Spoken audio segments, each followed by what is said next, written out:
sampai 3 jam enggak. Pokoknya kurang dari 3 sampai 4,5 jam kita bisa berikan obat namanya, nanti aku akan jelaskan ya, obat tertentu yang membantu memecah gangguan pada stroke-nya itu gitu ya.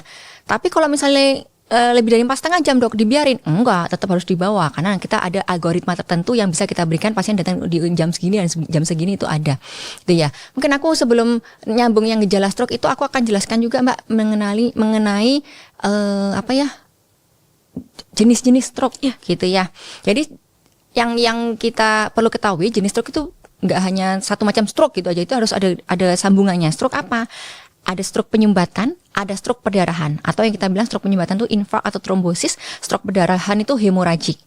Stroke penyumbatan itu artinya apa? Ibaratnya gini, kalau di pembuluh darah itu ada di otak itu ada pembuluh darah seperti selang-selang.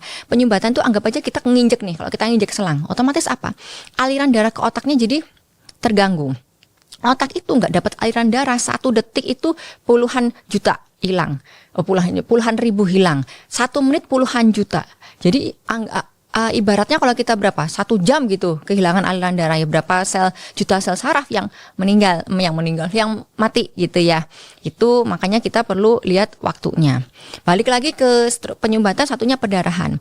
Kalau perdarahan itu apa? Selang yang tadi yang ada di pembuluh darah di otak itu lubang-lubang dia. Jadi airnya keluar dari si selang-selangnya itu. Sehingga kalau perdarahan lumayan berat dibandingkan penyumbatan.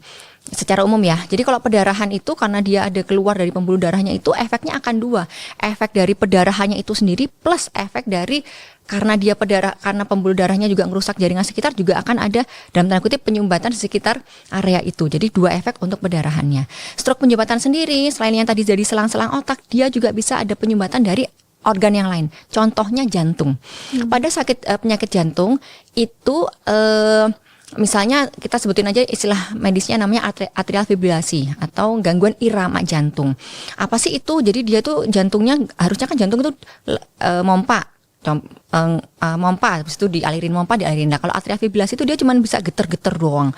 Otomatis banyak apa? Gumpalan-gumpalan. Yang gumpalan itu suatu saat bisa lari ke otak dan bikin si stroke penyumbatan itu.